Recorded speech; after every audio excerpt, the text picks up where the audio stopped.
As the dumpster fire known as 2020 held us captive in our own homes, many were forced to seek refuge in the internet for their daily dose of entertainment and social connection. Luckily for me, I practically live online, but this phenomenon soon saw a predictable rise in online content, namely video game streams, TikToks, podcasts, virtual events, TikToks, YouTube channels, a TikTok musical, and the exciting yet eerie new trend known as deepfakes.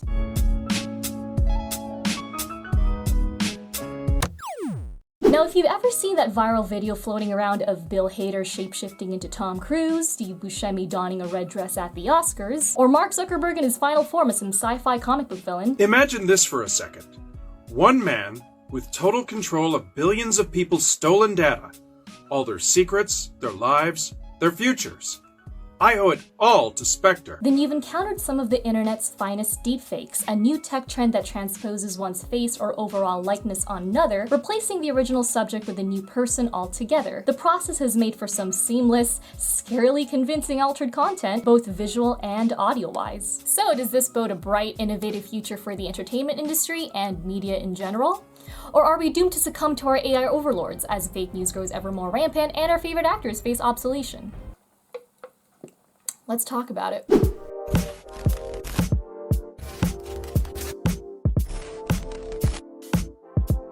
What's up, guys? Welcome back to another video essay, this time tackling the ever-exciting yet ever-controversial trend of deepfake technology. Funny enough, this topic wasn't actually next on my list. I was actually in the process of doing another trope analysis, but you know, shiny new object syndrome, and somehow I found myself fascinated by the growing world of deepfakes and what this could potentially mean for the future of entertainment. And yes, I know, bit of a background change. It is just 40 degrees here in Australia, and with my room being on the top floor, it just absorbs all the heat like a fucking greenhouse. So I'm taking refuge for the day in my mom's home office. No Beatles poster this time around, but I did bring Olaf, so he'll be your background distraction for the day. But back to deepfakes. Really quick, the term deepfake is a combination of the words deep learning and fake. Deep learning is a technique used in artificial intelligence that teaches machines to learn by example. The process is used in plenty of smart technology, such as driverless cars, where the car itself is taught how to recognize stop signs or passing pedestrians, or devices with voice recognition features such as your phone, tablet, or Google Home. This same deep learning process is present when creating deepfakes, where neural networks are made to analyze footage, this including images, videos, or sound clips of two different subjects, teaching them to identify and reconstruct their facial expressions, voice inflections, and mannerisms. The software eventually learns to synthesize one's face on top of another based on this data, and the results, depending on who makes them, can look pretty seamless. These neural networks are known as generative adversarial networks, say that 10 times fast, otherwise known as GANs, where one functions as the forger and the other as the detector. These two systems sort of compete to overcome the other, driving each other to improve, and eventually resulting in more realistic, human-like results. And it's this very ability to create seamless, lifelike depictions of people on screen that make it a potentially golden tool for the entertainment business. However, this is where the tech faces much controversial concern, because just as how it can be used for shit, giggles, and enhanced movie magic, it can also be used to spread rumors and misinformation across social media. But more on that later. So how did deepfakes come to be, and how is the tech now so readily accessible for the common internet user? How are memes like these somehow popping up on every meme page I follow on Instagram? Well, believe it or not, its now highly viral status actually has its origins in porn. The term deepfake gained its popularity from a Redditor's username. Deepfakes, as he aptly called himself, developed an algorithm that allowed him to transpose faces of famous actresses onto adult movie stars. In fact, he was able to publish a series of these in 2017, gaining the internet's attention for not only, you know, obvious reasons, but for being the first instance of a single person able to easily and quickly pump out these videos at a high quality. With a growing interest in the tech among other IT geeks, the software began seeing developments that made it all the more effective, efficient, and accessible for the ordinary user. In the same year, we saw the birth of the Synthesizing Obama program, one that improved deepfake graphics significantly, such as granting them better and thus more convincing textures, expressions, animations, skin tone, and lighting. It even managed to apply accurate eye eyebrow movements to the subject so that they moved accordingly to what they were saying. It's actually amazing and also terrifying. I mean, what's stopping people from using the tech for political manipulation, which is actually one of the greatest concerns surrounding it right now. But that's a whole other video altogether. If I were to dive into that stuff right now, this video would probably be like 2 hours long. But anyway, soon after the deepfake porn made its waves online, a desktop application known as FakeApp launched the technology into mainstream use and memedom. It also made use of the exact same framework used by the redditor Deepfakes. This soon prompted the creation of a dedicated subreddit aptly titled under his name, and it essentially became the netizens' hub for the latest pornographic deepfakes of various celebrities. The programming script used to make these videos was also shared in a specific forum, where users also gathered to share the latest tips, tricks, and applications of the software. It wasn't long before the community grew to 25,000 members, eventually sparking controversial discussions on how the tech should be used. And once these concerns reached and started to threaten wider communities, Reddit eventually stepped in and gave the subreddit the axe. Since then, however, deepfakes have only gained wider recognition among the broader online community, with even further advancements made to the software by various users later on. In 2019, the internet was introduced to the open source software known as Deepfakes Lab, providing caveman tech noobs like me with by far the most user-friendly, intuitive program for creating simple yet convincing deepfakes. And that's why we keep seeing this shit everywhere. But it's worth noting the technology didn't start with Mr. Deepfakes over here. In fact, while he gets credit for coining the term, the true origins of the tech can actually be traced back to 1997, in a paper written by Christoph Bregler, Michelle Covell, and Malcolm Slaney. The three developed an innovative program that aimed to synthesize new facial animations based on a separate audio output. The resulting footage would look like this. Ellen did not say these words. Michelle did. The lip sync is synthetic. The authors mentioned that this could effectively be used for special effects in the movie industry, such as creating more convincing audio dubs, for example. The software essentially laid the foundations for the advanced deepfakes we know today, where creators can synthesize an entire actor's face on top of another. Additionally, since the software's machine learning process relies on a vast range of photos, videos, and audio clips to familiarize itself with the characteristics of a person, it's no wonder celebrities and public figures make ideal input sources for the technology. Their entire lives are excessively plastered across the World Wide Web. And so it's these possibilities that have pointed to how deepfakes could potentially advance or enhance the entertainment industry. And I admit there's a lot that it could offer Hollywood and the process of filmmaking in general, but as an intellectual who watches Black Mirror, you're bound to get your downsides.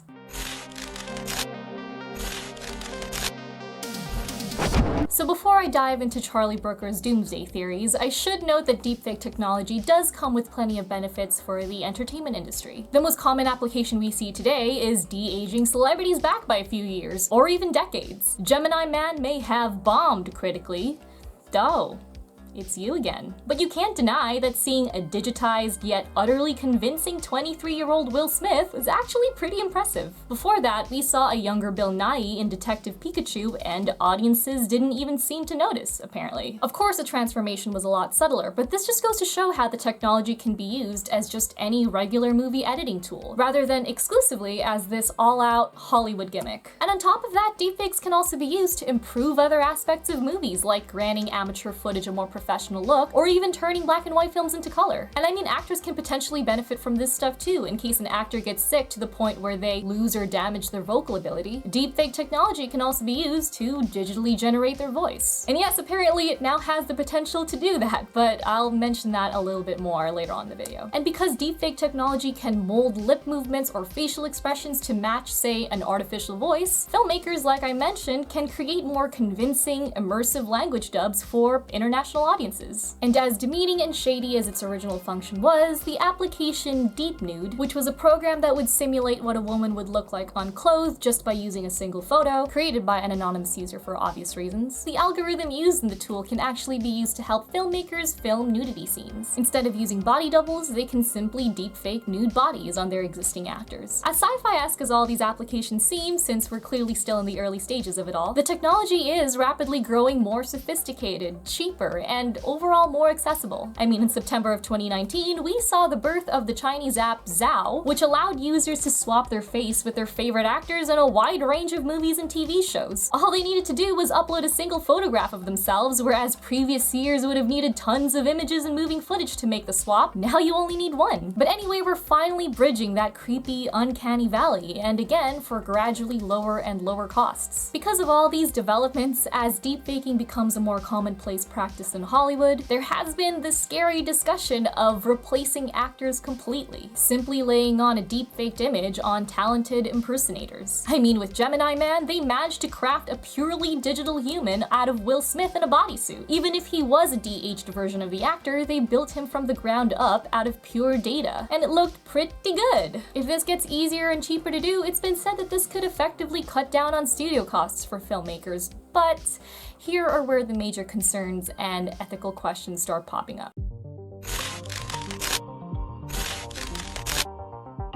If we can deepfake an entire actor, what's stopping production companies from reviving stars from the dead? Well, I mean, they've already done that. Notable recent examples include a reanimated Audrey Hepburn shilling for Galaxy Chocolate, and Star Wars' Rogue One fully resurrecting Peter Cushing and a young Carrie Fisher in their iconic roles. And these instances weren't even yet relying on deepfake technology. In fact, a fan went out of their way to improve Cushing and Fisher's appearances using deepfake software. The difference is striking, and if studios are already playing Necromancer, then it's inevitable they'll move on to deepfake software to improve their resurrections. And if you think this all sounds pretty Black Mirror-like, well, you wouldn't be the only one. In late 2019, director Anton Ernst managed to creep out a good chunk of the public by casting the James Dean in his upcoming war film, Finding Jack. And understandably enough, this sparked quite a bit of outrage amongst Dean's fans, general moviegoers, critics, and other members of Hollywood. In a strictly legal sense, Ernst was perfectly in the clear doing this. In 1985, California passed their Celebrities' Rights Act, protecting a living person's name, voice, signature, photograph, or likeness in any manner, both in life and for 70 years after their death. The right to their likeness, however, can be passed on to their heirs and is currently freely transferable by contract. This means that if they wanted, they could sign away their personality or likeness rights to another business entity or person. In the case of Ernst, Dean's family gave him the green light to use their son's image. But just because the guy was in the legal right to do this, it didn't stop many from pointing out how distasteful and exploitative it seemed of the actor's legacy. I mean, it does give off this gross vibe of simulating not just the talents, but also the presence of the deceased just to milk more money from their image. Among the most notable voices was Chris Evans with his tweet, "Maybe we can get a computer to paint us a new Picasso, or write a couple new John Lennon tunes." The complete lack of understanding here is shameful. Zelda Williams also spoke up on Twitter saying, "What's to stop a pharma from resurrecting Chaplin to sell pills, or casting Bacall in a bad action flick? A famous bombshell back for porn. If all it takes is money and a distant relative's permission, the future is grim and full of corporate ghosts." An article for Channel News Asia shared similar sentiments, pointing out how this could lead to digital avatars simply replacing rather than commemorating the dead. They state that while an interactive avatar of the dead can simply be used as a stopgap, something you use to fill part of a hole the dead leave in our lives, it also risks turning the dead into yet another resource for the living. The line between remembrance and exploitation is surprisingly porous. So in response to all this, director Ernst was surprisingly confused by all the backlash, stating that they had never intended for it to be a marketing gimmick.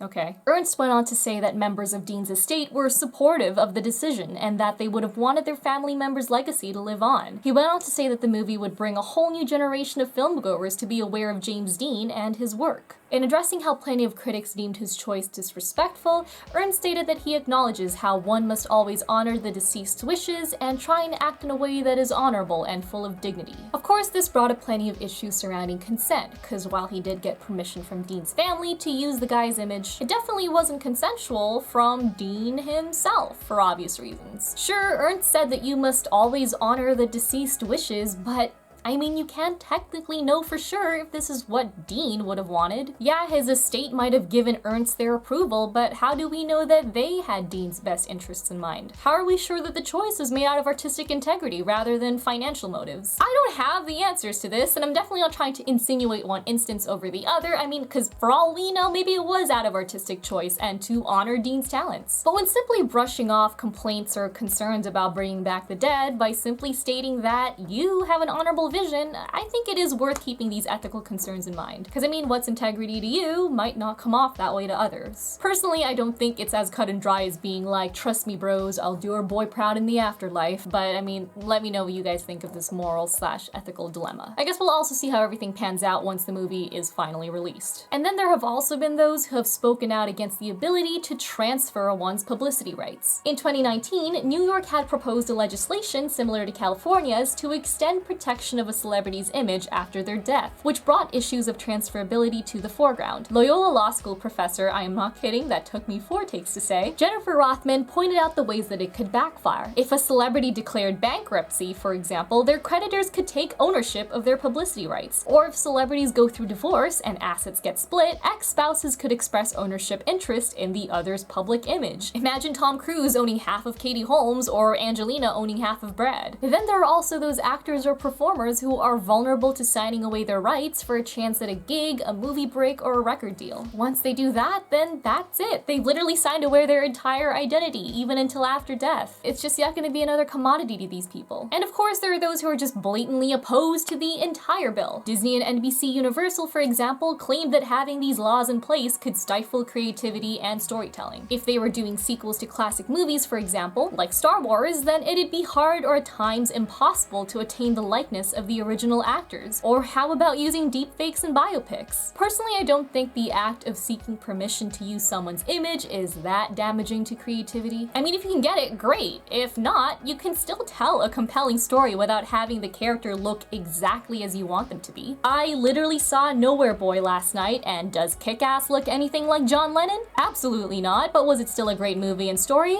Yeah, and it had nothing to do with whether the cast looked anything like their real-life counterparts. And I mean, Jesse Eisenberg doesn't look a thing like Mark Zuckerberg, and The Dark Knight was still an amazing film, even if the original Rachel was replaced by a good actress. Despite all these concerns, New York Governor Andrew Cuomo signed the state's new Postmortem publicity rights law on November of 2020, protecting a person's image from commercial exploitation after their death, this also strictly barring the use of deepfakes. It's also worth noting that works of parody, satire, or audiovisual entertainment are exempt from both New York and California's laws unless used for commercial profit. Thank God, what would we do without these? That is if they're connected to a product, service, or article of merchandise in any way. Additionally, these image rights are fully transferable by contract, license, and trust. So sorry Disney, you may not be able to resurrect the dead without their permission, but you're still free to resurrect and ruin all your classic films, so keep doing you. And by the way, it's worth noting that Anton Ernst's Finding Jack didn't even apparently rely on deepfake technology specifically. Reports stated that Dean was to be digitally recreated out of available film footage and photographs. But again, as deepfake tech continues to dominate, enhancing this process at faster and cheaper rates, we're likely to see more of these controversial decisions and the moral debates and discussions they provoke. Going back to the issue of consent though, it would be remiss of me to not mention the rapidly growing problem of non-consensual pornography.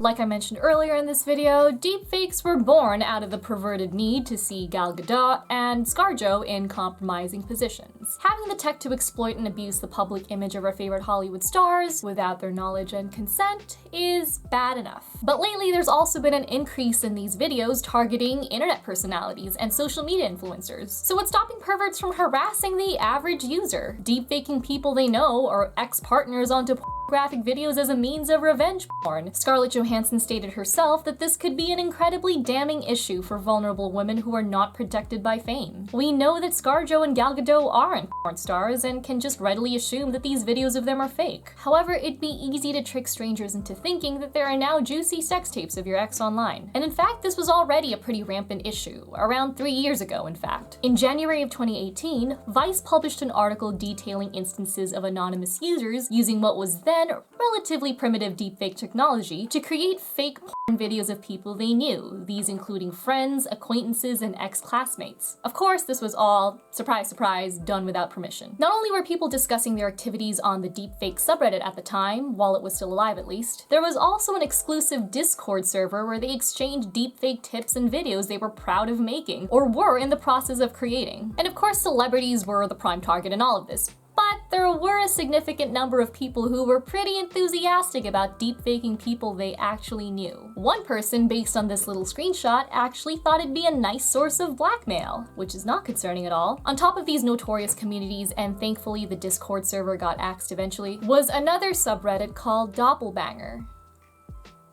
Get it? Which at the time Vice published the article had about 36,000 subs. Here people once again posted requests for porn deepfakes, but to the publisher's surprise and to my disgust, most of them were, again, of vulnerable ordinary citizens. These including friends, classmates, acquaintances, crushes, and moms of friends. Thankfully, once again, this subreddit did get banned, so it's nice to know that there's still some justice on the internet. Keep in mind, by the way, back then these creeps needed hundreds of photos to make these videos. And these were also limited to what you could find on the internet. If she didn't have a Facebook or Instagram, then you were shit out of your sick luck. But that was back then, and like I said, the technology is only gonna grow more efficient and easy to use. I know I've kind of strayed from our focus on celebrities in Hollywood at this point, but I do think that this is an area of deepfakes that warrants more discussion and investigation, since it not only hurts the image and raises issues of consent and sexual privacy among our favorite Hollywood figures, but it also bleeds into the lives of everyday ordinary people. It's an issue that affects us all, basically. And sure, we could have laws in place to bar the creation of non-consensual pornographic deepfakes. California, for example, has passed a law that does just this. But can you really regulate the depths of the internet? I've been on the internet long enough to know that it's a fucking Wild West out here. You can banish your perverted forums and Discord servers off the face of the surface web, but even deeper still beneath the layers of conspiracy theories and Zootopia/Shrek porn are those dark corners of the interwebs where cyberspace knows no laws. And if online trolls are determined enough, they will find ways to get their way. It's a new and incredibly scary type of cybercrime, and while I don't think we can stop it altogether at this point, I do think that the more we learn about it, the more we'll find ways of protecting ourselves from its exploitation. And of course, having the right laws and regulations also helps, but more on that towards the end of this video. For now, I do want to steer things back into the realm of Hollywood and explore another burning concern among those in the industry. With the potential for deepfakes to digitally generate any A-list star, dead or alive, thus making their image more readily accessible to producers, many also fear that this could stifle opportunities for rising stars or indie actors. Or in the more extreme scenario, completely replace actors altogether.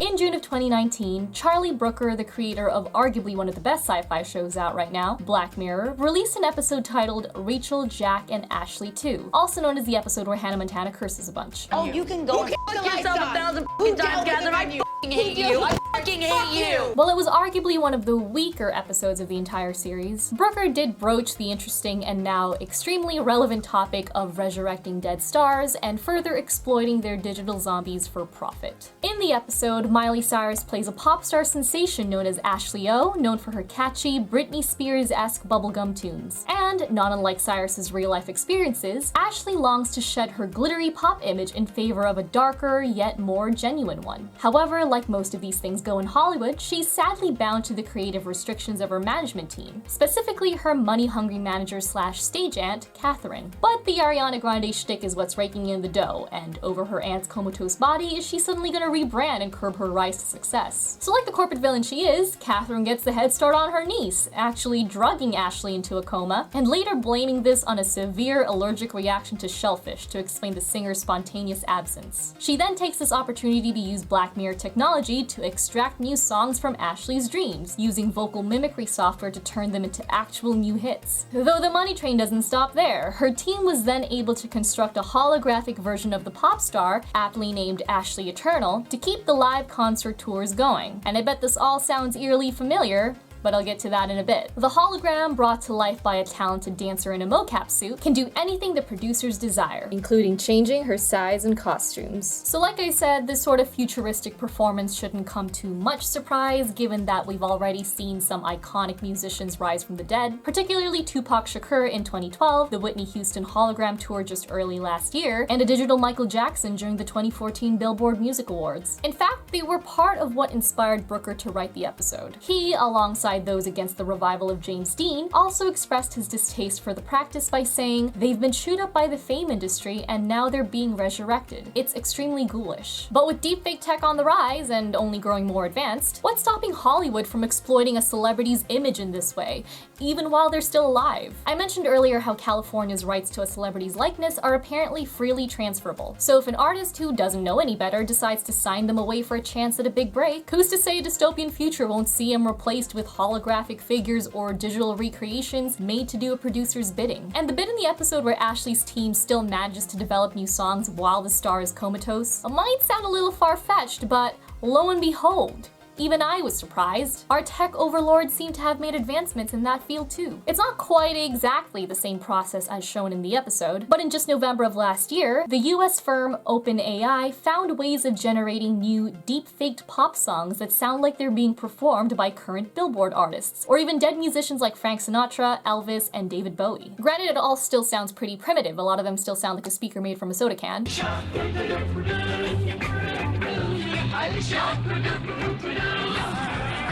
But we all know how fast technology moves these days, just saying. Remember that most of the stuff that we have today were literally just science fiction in the 80s, so if you want to see some prophetic shit, check out Black Mirror. But I digress. The reason why I bring all this up is to lead into the concern that a lot of Hollywood artists and their fans have, and that is, will Hollywood eventually evolve past the need for actual actors on set? Honestly, it's not an unlikely scenario, and it could very well put people's jobs at risk. We all know how an A-lister can rake in the big bucks and boost a movie's marketing campaign, but with their limitations on time, they simply can't work on every film project that catches their eye. Deepfake tech, however, effectively removes this problem. Hollywood's best can simply license their image and voice to filmmakers without actually spending any time on set. And emerging or indie actors will likely be overlooked in favor of, say, Jennifer Lawrence or Keanu Reeves or Leonardo DiCaprio. We've already seen this with Finding Jack, where director Ernst chose to revive James Dean rather than scouting for the large pool of live talent that we currently have in Hollywood. And who's to say producers won't digitally generate all new actors from scratch, using different facial or bodily elements from multiple existing actors, basically creating a virtual Hollywood Frankenstein. We may reach a time where this would be cheaper to do rather than just hiring and paying real actors, which, as Zelda Williams put it, sounds pretty grim. But as eerie as all this is, filmmakers are likely to benefit. Not only would they save on studio costs, but they also wouldn't have to deal with, say, difficult actors or special requirements. They'll basically be playing an advanced version of The Sims where these digital beings are ready to do their every bidding. Not saying that I think this is ethically sound, but I also don't doubt that there'd be some people in the industry who would be tempted by this. However, I imagine that this would be something in the far, far off future, but my neurotic mind ponders on the possibility nonetheless. For now, experts have stated that it's still a pretty complex and expensive process to be able to create convincing cinema-level deepfakes or virtual actors altogether. So at the moment, actors can rest easy. There's also reportedly a lack of a business model and funding among deepfake producers, but all this could change once the tech further evolves and enters the mainstream. I personally don't like the idea of using deepfaked actors rather than just hiring flesh and blood ones on screen. I think it would be fine to use them if, say, an actor tragically dies or suffers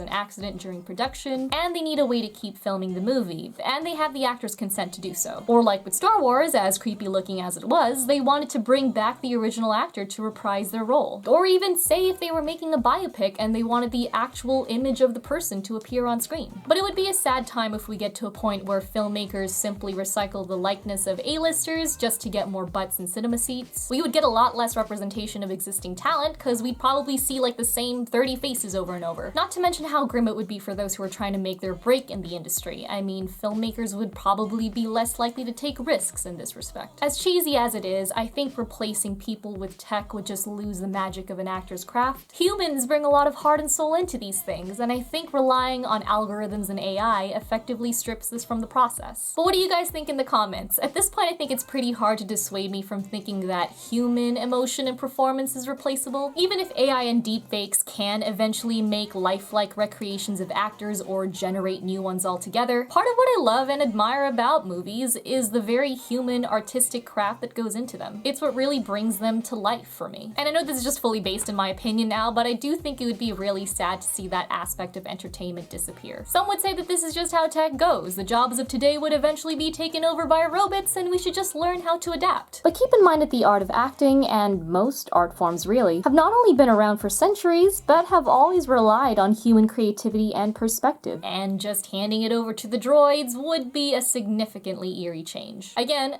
that's just my take, so do let me know what you guys think. But anyway, to conclude this video, I guess there's just one simple question left to answer.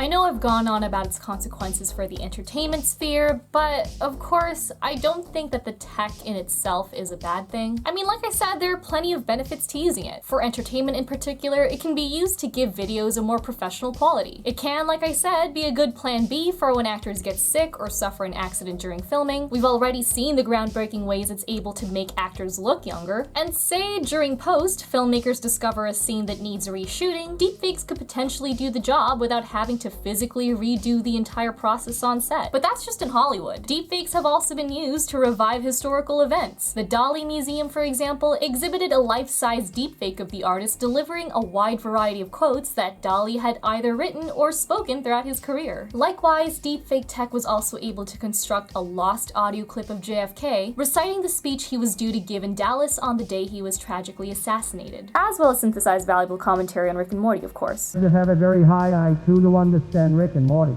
This ability to shine light on history may have significant benefits for education, creating more engaging and interactive ways of learning. And in the field of medicine, this software could potentially be used to synthesize realistic data for researchers as they develop new methods of treatment without having to rely on actual patient data. And overall, as deepfake flourishes into its own mainstream profession, this could crop up new jobs for those with the right skills to produce them. And these positive cases are just grazing the surface. This article, published by the website Towards Data Science, gives a compelling deep dive into the many ways deepfakes can benefit society, which I'll leave a link to in the description below. I do think that overall, deepfake tech has the potential to bring about more good than bad, but like any new innovative technology, I personally think it's best to approach with caution. While this video may sound like the paranoid rambles of a Luddite, I promise that my takeaway message isn't just technology bad. My main goal with this is just to highlight and spark discussion around the prevalent concerns surrounding it, at least in the entertainment field, and also in terms of the porn problem going around. I do think they're worth exploring, and I think that the more we raise them while at the same time building our knowledge of deepfakes, I do think the more we'll gain an understanding of how to use this technology and ways to navigate its vices. Associate Professor Mika Westerland wrote an incredibly in-depth article that covered the technology and the main ways to combat abuse or exploitation. These including having the right legislations, regulations, and corporate policies in place, pursuing proper education and training, and encouraging the development of anti-deepfake technology, this being tech designed to detect or prevent deepfakes and authenticate content. Thankfully, we're already seeing some of these in action, such as the new laws passed in America, for example, and also Australia recently making image-based abuse a criminal offense. The US Digital Millennium Copyright Act allows victims to report websites that share inappropriate use of deepfakes. This is also why the once notorious deepfake breeding grounds, Reddit and Pornhub, have begun cracking down and banning this type of content. And of course, anti-deepfake software is also on the rise, with DARPA funding research into this technology, Google working to develop new detection tools, and Facebook in partnership with MIT, Microsoft, and Oxford University encouraging the creation of better detection technology through their Deepfake Detection Challenge in 2019. And this obviously hasn't solved all problems, but I do think it's a good sign that we're embracing these advancements while taking on the emerging issues as they come. So what are your guys' thoughts on deepfakes, particularly in the movie and TV industry? Are you like me and think it has its upsides on visual effects, but think that AI actors and digital zombies and the creepy porn are a tad too far? Or maybe you think we're heading towards Charlie Brooker's dystopian nightmare and we should all just return to monkey while we can. Whatever your thoughts are, it'd be interesting to hear them. And that about wraps up this video essay. I genuinely apologize for being gone for like a month, but these things do take some time to make, so I do hope it was worth it. Anyway, if you enjoyed this, drop a like, maybe subscribe for more pop culture related content and video essays like this one, and I'll see you guys in the next video.